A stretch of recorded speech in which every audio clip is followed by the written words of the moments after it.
আসসালামু আলাইকুম রহমতুল্লাহ। সুপ্রিয় শিক্ষার্থীবৃন্দ, আশা করি তোমরা সবাই ভালো আছো।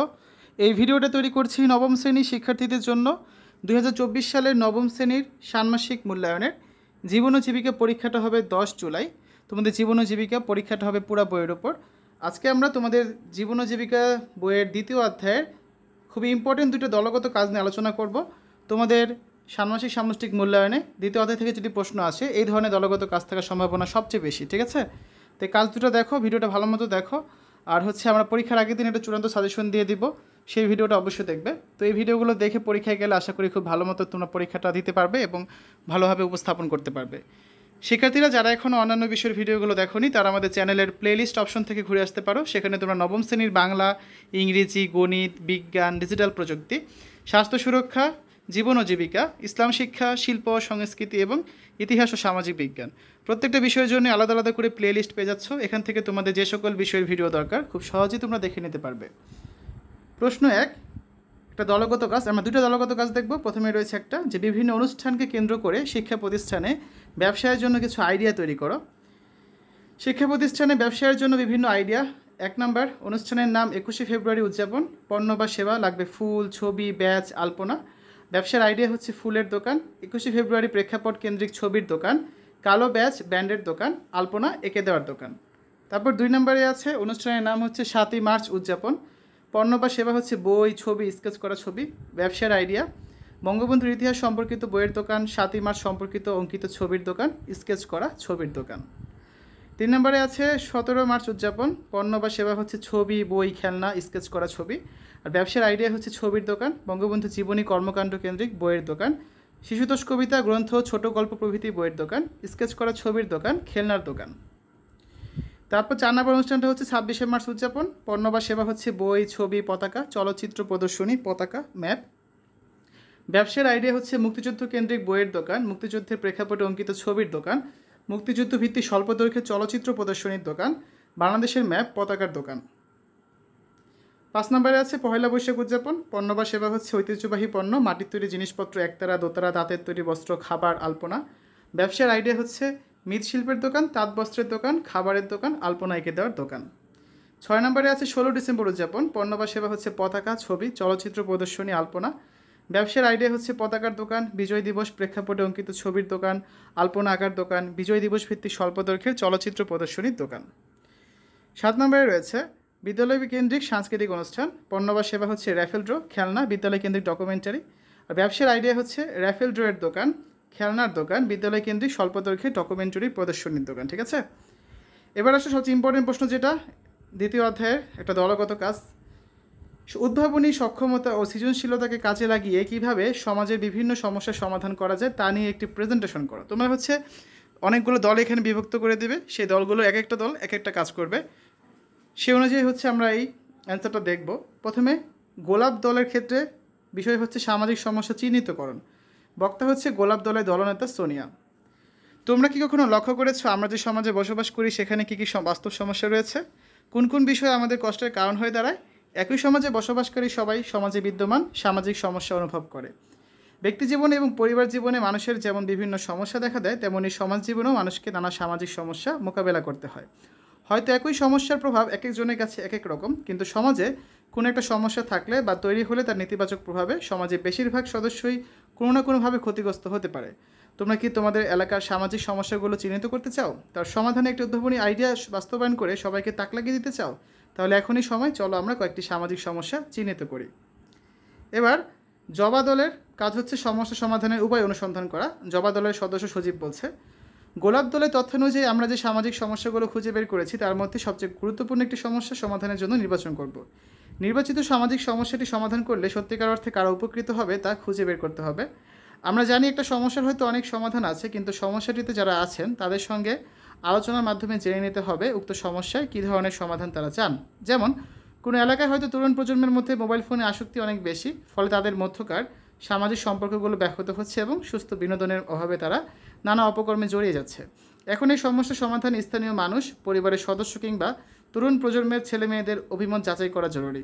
কেউ হয়তো বলবে মোবাইল ফোনে ব্যবহার বন্ধ করতে, কেউ বলতে পারে অপকর্ম করলে শাস্তি প্রদান করতে হবে, আবার কেউ হয়তো বলতে পারে নিয়মিত খেলাধুলার আয়োজন করলে এর প্রভাব কমতে পারে। এভাবে সকল সামাজিক সমস্যারই হয়তো এক বা একাধিক সমাধান হতে পারে, তাই এটা জেনে নেওয়া জরুরি যে সমস্যাটা কাদের এবং তারা কী সমাধান পেলে সন্তুষ্ট হবে। বেলি দল সমস্যাটির প্রচলিত সমাধান বিশ্লেষণ এবং কার্যকর সমাধান আবিষ্কার। বেলি দলের দলনেতা রনি। জবা দল যে সমস্যাটি সমাধানের জন্য নির্বাচন করেছে সেই সমস্যাটির প্রচলিত কোনো সমাধান যদি থাকে তা আলোচনার মাধ্যমে বের করার পর অন্যান্য সমাধানগুলো বিশ্লেষণ করতে হবে। এক্ষেত্রে প্রচলিত সমাধানগুলো কেন কাজ করছে না কিংবা সমস্যা সমাধানে যথেষ্ট ভূমিকা রাখতে পারছে না তা আলোচনা করে এবং সংশ্লিষ্ট অংশীজনের সঙ্গে কথা বলে কারণ খুঁজে বের করার চেষ্টা করতে হবে। এবার আমাদের মূল কাজ হলো সমস্যাটির উল্লেখিত সমাধানগুলোর মধ্য থেকে একটি কার্যকর সমাধান খুঁজে বের করা। কার্যকর সমাধান খুঁজে পেতে দলগত আলোচনার মাধ্যমে আমরা আমাদের উদ্ভাবনী শক্তি ও সৃজনশীলতাকে কাজে লাগাতে পারি। সব ধরনের সম্ভাব্যতা যাচাই করার জন্য প্রস্তাবিত সকল সমাধান ভালোভাবে প্রক্ষেপণ করে দেখতে হবে। এবার কার্যকর যোগাযোগ দক্ষতাকে কাজে লাগিয়ে দলের সকলের মতামত ও যৌক্তিক আলোচনার ভিত্তিতে কার্যকর একটি সমাধান নির্বাচন করতে হবে। সমাধানটিতে প্রচলিত সমাধান থেকে কতটুকু ভিন্নতা আছে তা বের করতে হবে। একই সঙ্গে প্রস্তাবিত সমাধানটি কেন কার্যকরভাবে কাজ করবে তার ব্যাখ্যা ও বিশ্লেষণও করতে হবে। এবার টগর দলের কাজ হচ্ছে সমস্যা সমাধানে দলগত উদ্যোগ। টগর দলের দলনেতা দ্বীপ সে বলছে, একটি কার্যক্রম পরিকল্পনা থেকে বাস্তবায়ন পর্যন্ত সম্পন্ন করতে প্রয়োজন একটি শক্তিশালী দল। একা কাজ করলে অনেক ক্ষেত্রেই পরিকল্পনা বাস্তবায়ন করা দুরূহ হয়ে পড়ে। তাই দলের জন্য উপযুক্ত সদস্য নির্বাচন করা খুবই জরুরি। আমরা যে সমস্যার উদ্ভাবনী সমাধান করতে চাই তা দলের সবাইকে বোঝাতে হবে। সেই সমস্যা অবশ্যই ঐক্যমত্য পোষণ করতে হবে। দলের সবার বিশ্বাস স্থাপনের প্রয়োজন যে আমরা যে কাজটি শুরু করতে যাচ্ছি তার মাধ্যমে সমস্যাটি সমাধান করা সম্ভব। মনে রাখতে হবে দলের সবার ভূমিকা হয়তো সমান থাকে না। কেউ প্রধান পরিকল্পনাকারী, কেউ বাস্তবায়নকারী, কেউ প্রচারকারী, কেউ সূক্ষ্ম কারিগরি কাজে সহায়তাকারী হিসেবে কাজ করবে। এভাবেই দলের সব ধরনের ভূমিকা পালন করার জন্য কোনো না কোনো সদস্য থাকা প্রয়োজন। কতজন সদস্য হলে খুব ভালো দল হবে তার কোনো নির্দিষ্ট মাপকাঠি নেই, তবে শুধু তাদেরকেই দলে নেওয়া উচিত যাদের এ ধরনের সামাজিক উদ্যোগে বাস্তবায়নে দারুণ আগ্রহ আছে, সংশ্লিষ্ট কাজে উৎসাহী এবং প্রয়োজন অনুযায়ী সময় দিতে পারবে। পদ্মা দল উদ্যোগের বাস্তবায়ন পরিকল্পনা। পদ্মা দলের সদস্য রাজিয়া।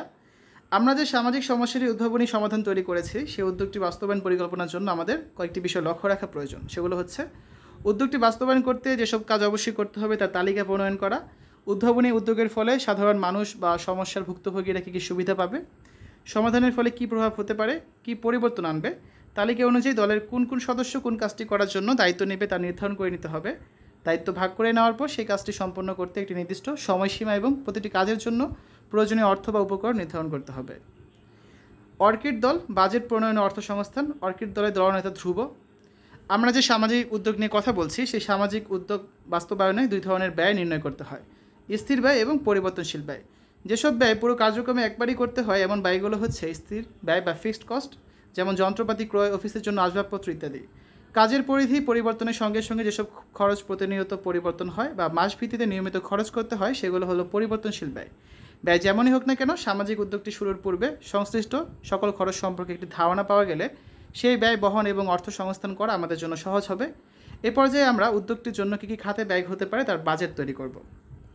টিউলিপ দল তাদের কাজ হচ্ছে মার্কেটিং ও প্রচার করা। টিউলিপ দলের দলনেতা সিজাম। আমাদের সামাজিক উদ্যোগটি হয়তো কোনো কার্যক্রম, কোনো পণ্য বা সেবা যার মাধ্যমে সমাজের ভুক্তভোগী মানুষ উপকৃত হবেন, কিন্তু এই বিষয়টি তাদের কাছে পৌঁছানোর জন্য দরকার একটি সুন্দর মার্কেটিং পরিকল্পনা। অংশীজনদের জানাতে হবে তারা কখন, কোথায়, কিভাবে এটি গ্রহণ করতে পারবেন। যেমন কেউ হয়তো মার্কেটিং শুধু পণ্যের বিজ্ঞপ্তি বা প্রচার নয়, বরং এটি গল্প, যেখানে কিভাবে উদ্যোক্তা ও ভোক্তা মিলে নতুন ইতিহাস সৃষ্টি করছে, কিভাবে সমাজে প্রচলিত সমস্যা সৃজনশীল সমাধান হচ্ছে, কিভাবে ছোট ছোট পদক্ষেপ একটি দীর্ঘকালীন সমস্যার সমাধান করছে ইত্যাদি। মনে রাখতে হবে সমাজের সবাই শুরু থেকে আমাদের এই উদ্যোগে সাড়া দিবেন এমন নয়। হয়তো অল্প কিছু উৎসাহী মানুষ প্রাথমিকভাবে অংশগ্রহণ করবেন, অধিকাংশ মানুষ হয়তো পর্যবেক্ষণ করবেন পদক্ষেপটি কেমন কাজ করছে। যদি খুব কার্যকর কোনো সমাধান হয় তবে অবশ্যই এই সামাজিক উদ্যোগের প্রতি অধিকাংশ মানুষের আস্থা ধীরে ধীরে বৃদ্ধি পাবে। তখন হয়তো তারা এই উদ্যোগে অংশগ্রহণ করবে বা আমাদের পণ্য বা সেবা ক্রয় করবে। এমনকি দীর্ঘমেয়াদে হয়তো তারাই এই উদ্যোগের দূত বা প্রতিনিধি হিসেবে কাজ করবেন। মার্কেটিংয়ের ক্ষেত্রে বিভিন্ন মাধ্যম ব্যবহার করা যেতে পারে। নিজেদের সামর্থ্য, দক্ষতা ও প্রয়োজনীয়তা এবং ভোক্তার সামর্থ্য উপলব্ধি করে সামাজিক যোগাযোগ মাধ্যম, মাইকিং, পোস্টার, লিফলেট, বক্তৃতা, চিঠি ইত্যাদি কৌশল ব্যবহার করা যেতে পারে। মার্কেটিং বা প্রচার করলেই যে মানুষ সঙ্গে সঙ্গে সেই উদ্যোগে যুক্ত হবেন এমন কোনো নিশ্চয়তা নেই, তবুও এই প্রক্রিয়া চলমান রাখতে হবে। বিভিন্ন কৌশলের মধ্যে কোনটা বেশি কার্যকর তা খুব সূক্ষ্মভাবে বিশ্লেষণ করে চিহ্নিত করতে হবে, এরপর নিয়মিত পুনরাবৃত্তি করা যেতে পারে। দেখো, সর্বশেষ হচ্ছে সূর্যমুখী দল, তারা হচ্ছে বাস্তবায়ন শুরু করবে। সূর্যমুখী দলের সদস্য হচ্ছে কবিতা, সে হচ্ছে এখন বলবে কথা। প্রথম 7টি দলের বক্তার ভাষ্যানুযায়ী ইতিমধ্যে আমরা সামাজিক একটি সমস্যা নির্বাচন করে তার সৃষ্টিশীল সমাধান বা পদক্ষেপ খুঁজে বের করেছি। সমস্যার সমাধানে আমাদের সহযোদ্ধাদের নির্বাচন করেছি। ধাপে ধাপে উদ্যোগটি কীভাবে বাস্তবায়ন করা হবে এবং কে কোন দায়িত্ব পালন করবে তার পরিকল্পনা করেছি। এই উদ্যোগটি বাস্তবায়নে কী পরিমাণ অর্থ খরচ হবে এবং কত আয় হতে পারে তার হিসাব নিকাশ করেছি। এছাড়া উদ্যোগটি বাস্তবায়নে অর্থ সংস্থানের উপায় বের করেছি। উদ্যোগটি বিভিন্ন মাধ্যম ব্যবহার করে কীভাবে সবার কাছে পৌঁছাবে তার ব্যবস্থা করেছি। মনে রাখতে হবে, অনেক দীর্ঘ একটি যাত্রা শুরু হয় ছোট একটি পদক্ষেপ থেকে। আমাদের চূড়ান্ত লক্ষ্য যত বড়ই হোক না কেন, শুরু করতে হবে ক্ষুদ্র আঙ্গিকে। প্রথমে স্বল্প পরিসরে আমাদের উদ্যোগটি শুরু করব এবং উদ্যোগটি কতটা কার্যকরভাবে কাজ করছে তা সূক্ষ্মভাবে পর্যবেক্ষণ করে বোঝার চেষ্টা করব। প্রতিটি পদক্ষেপ ভিন্ন ভিন্নভাবে বিশ্লেষণ করে দেখব। উদ্যোগ বাস্তবায়নে পরিকল্পনা অনুযায়ী সকল পদক্ষেপ কাজে পরিণত করার চেষ্টা করব। প্রথম দিকে কিছু বিষয় সমস্যা তৈরি হতে পারে, কিছু পদক্ষেপ কাজ নাও করতে পারে, কিছু পদক্ষেপ সম্পূর্ণ বাস্তবায়ন করা সম্ভব নাও হতে পারে। এগুলো খুবই স্বাভাবিক বিষয়। এই ছিল একটা কাজ, দলগত কাজ, খুবই গুরুত্বপূর্ণ এই কাজটা। তো শিক্ষার্থীরা এতক্ষণ আলোচনা করেছি নবম শ্রেণীর জীবন ও জীবিকা ষান্মাসিক মূল্যায়নের 2য় অধ্যায় থেকে 2টা গুরুত্বপূর্ণ দলগত কাজ নিয়ে। তোমাদের পরীক্ষায় এই ধরনের কাজ আসার সম্ভাবনা সবচেয়ে বেশি। আমরা পরবর্তী পর্বগুলোতে আরও কিছু একক কাজ, জোড়াই কাজ, দলগত কাজ নিয়ে আলোচনা করব এবং পরীক্ষার আগের রাতে আমরা একটা চূড়ান্ত সাজেশন দিয়ে দিব। তো এই ভিডিওগুলো দেখো ভালো করে, আশা করি তোমরা ভালোভাবে পরীক্ষা দিতে পারবে। তো শিক্ষার্থীরা, পরবর্তী ভিডিওগুলো দেখার আমন্ত্রণ জানিয়ে আজ এখানে বিদায় নিচ্ছি। আল্লাহ হাফেজ।